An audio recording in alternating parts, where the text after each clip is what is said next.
Now you see him, now you don't. Now you see him, now you don't. So a suit-wearing stranger slips in the street, what do? You check they're all right, if there's anything you can do to help. And you offer to call an ambulance and you buy him a bottle of water. Do everything you can to reach the good deed feed. And then you carry on and see him off feeling snugly smug inside. The BlackBerry buzzers and the bus was on time, all well and good. But on the same street, someone slumps in a doorway, 1,000-yard stare and a warm can of Orange Boom 8.5. Last week's clothes, rather ironically, what you might call bed hair. And they might mumble, or they might well have conviction, and they ask you for less than you left in the tip jar at Costa. Only this time, you don't stop. Ask if you need some help. And you know that there is something you can do to help, but you carry on. Fucking ignore them. It's their fault, you think, their choice.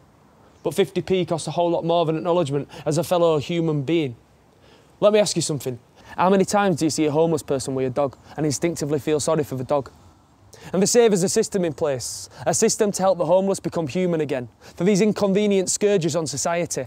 But if you take someone who sleeps in a doorway in the rain, or in a barn covered in crawling rats, or who shits himself with no fresh clothes, whose life is a never-ending Groundhog Day, walking the streets again and again and again, but with nothing to gain except for the next meal or the next drink or the next hit of filthy, beautiful heroin, and if they're not spending a life behind bars, they're imprisoned by the psychological trauma of reality. Christ alive, do you really think that they'd turn back if the system was anything like what it should be? If a system was in place to meet the needs of the people who need it more than you could even imagine? Because their life is a parallel universe. And the system might seem perfectly reasonable within your expectations, keeping meetings at 2 p.m. 3 weeks on Wednesday.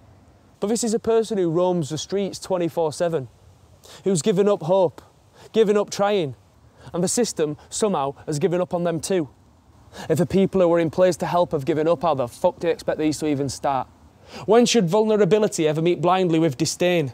On this jolly game of snakes and ladders, 9 months of sacrifice and compliance, one tiny blip, and it's back to the start again. Why bother? Some will fail, and maybe don't deserve a chance, but for once, let them enter a room as an equal, and enjoy those simple words that everybody craves. I matter.